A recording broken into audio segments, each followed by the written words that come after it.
Assalamualaikum warahmatullahi wabarakatuh. Alhamdulillahirabbil alamin. Wassalatu wassalamu ala asyrofil anbiya'i wal mursalin, amma ba'du. Anak-anakku yang Ustadz sayangi dan Ustadz rindukan, bagaimana kabar kalian?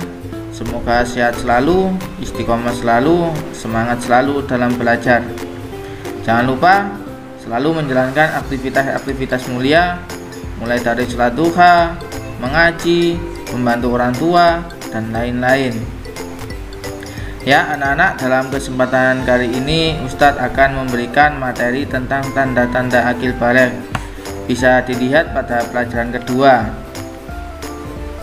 Setiap anak pasti akan mengalami masa yang dinamakan akil baligh seiring dengan bertambahnya usia.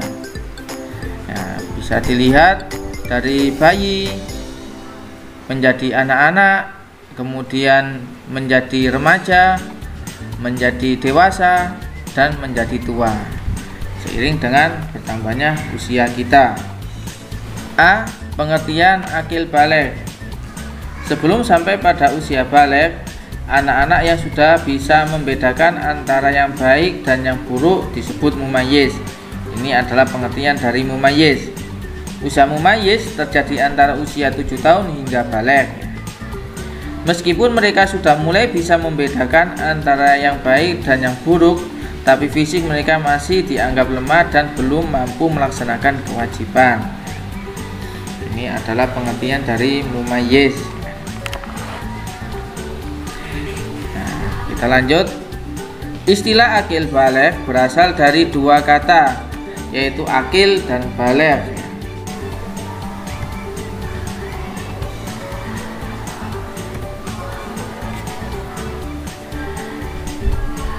Akil berarti seseorang yang berakal atau memiliki kemampuan untuk berpikir yang baik, tahu perbedaan antara yang salah dengan yang benar. Begitu juga paham perbedaan antara yang baik dengan yang buruk. Sementara baligh berarti orang yang sudah sampai, maksudnya sampai pada kategori usia tertentu sehingga dianggap juga sudah mampu melaksanakan kewajiban agama seperti sholat dan puasa. Ini adalah pengertian akil baligh ya. Tandanya apa ketika seseorang itu sudah dikatakan baligh? Bagi laki-laki, usia baligh ditandai dengan tumbuh jakun. Biasa di tenggorokan itu nak ya, jakun. Terus perubahan suaranya semakin menggelegar, semakin besar. Dan ikhtilam itu istilahnya mimpi basah. Itu untuk laki-laki tandanya baligh seperti itu. Bagi perempuan, usia baligh ditandai dengan haid atau menstruasi yang secara rutin dialami setiap bulan. Jadi tandanya perempuan baligh itu ditandai dengan apa? Ditandai dengan haid atau menstruasi. Setelah sampai pada usia akil baligh, anak laki-laki maupun perempuan harus mulai bisa merawat tubuhnya sendiri untuk menjaga kebersihan dan kesehatan tubuh masing-masing ya. Dengan demikian, istilah akil baligh meliputi dua hal, yaitu kemampuan memahami perintah dan larangan agama serta mampu untuk menjalankannya. Pada masa ini mereka mulai dibebani dengan kewajiban agama sebagai seorang mukallaf. Apa itu orang mukallaf? Yaitu orang yang dianggap memiliki kemampuan untuk menerima hak dan melaksanakan kewajiban-kewajiban dalam agama. Jadi ketika anak itu sudah baligh, maka semua kewajiban sudah ditangguhkan kepada dirinya, bukan lagi kepada orang tua. Beda kalau sebelum baligh itu semua dosa atau semua kesalahan itu masih ditangguhkan kepada orang tua. Tetapi kalau sudah mukallaf, maka segala dosa, segala pahala itu nanti akan ditanggung oleh dirinya sendiri. B. Tanda-tanda akil baligh. Ada beberapa tanda akil baligh yang terjadi pada diri anak laki-laki maupun perempuan. Menurut para ulama, ada 3 tanda akil baligh yang dapat kita ketahui sebagai berikut. Yang pertama yaitu ikhtilam, mimpi basah biasanya ya. Terus yang kedua, haid atau menstruasi. Haid atau menstruasi ini khusus dialami oleh anak perempuan. Yang ketiga, sempurnanya usia 15 tahun, baik bagi laki-laki maupun perempuan.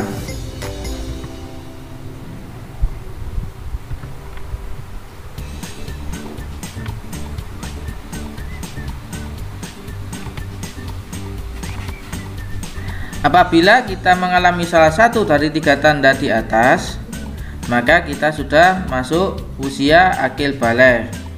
Usia baligh anak laki-laki biasanya antara 11 hingga 14 tahun.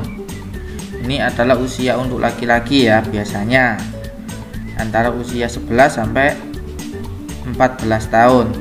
Sementara anak perempuan akan mengalami haid atau menstruasi pada usia antara 9 sampai 13 tahun. Jadi kalau perempuan yaitu antara usia 9 sampai 13 tahun itu biasanya akan mengalami haid. Namun jika sampai usia 15 tahun belum mengalami tanda-tanda akil baligh, maka usia 15 tahun dapat dijadikan patokan untuk menentukan usia akil baligh bagi seseorang.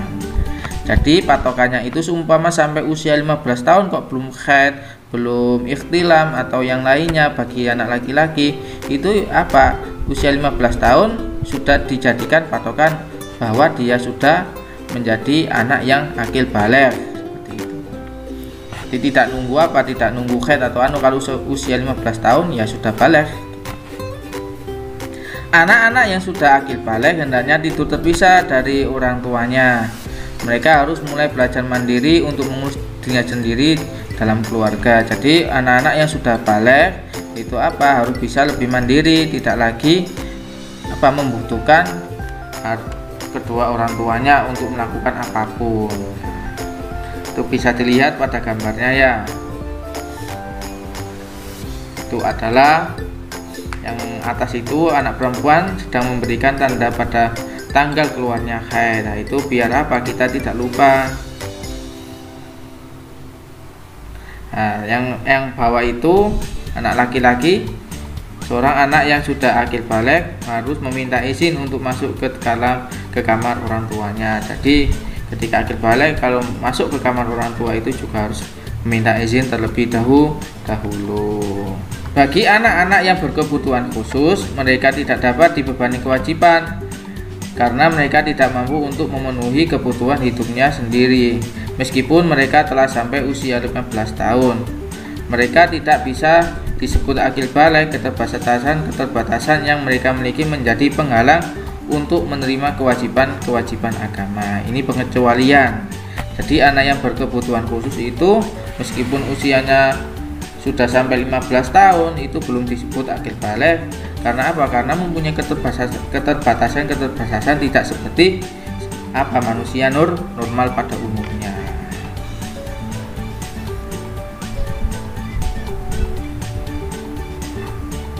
Oke, itu saja yang bisa Ustadz sampaikan pada kesempatan kali ini. Semoga bermanfaat. Sekian dan terima kasih. Kurang lebihnya Ustadz mohon maaf. Ihdinas shiratal mustaqim. Assalamualaikum warahmatullahi wabarakatuh.